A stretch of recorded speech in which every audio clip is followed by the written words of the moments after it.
Hello పండన ఎక్కడున్నావునా? నేను light పార్టీలో ఉన్నాను తమ్ముడు. అవునా? అంటే నన్ను మర్చిపోయావా నన్ను పార్టీకి? అదే జస్ట్ నీకు ఫోన్ చేద్దాం ఫోన్ చేసి తమ్ముడు. వచ్చాను ఫస్ట్. వచ్చేస్తా నాన్న.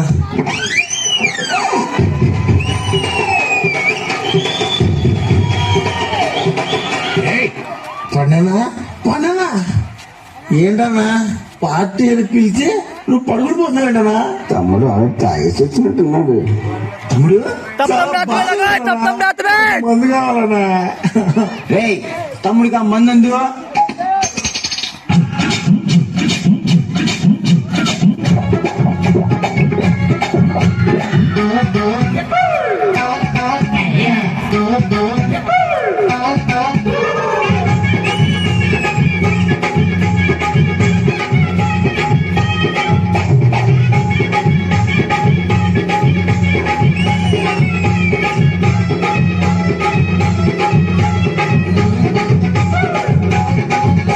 అన్నా ఇప్పుడు మన అన్నయ్య తాగుతామన్నా.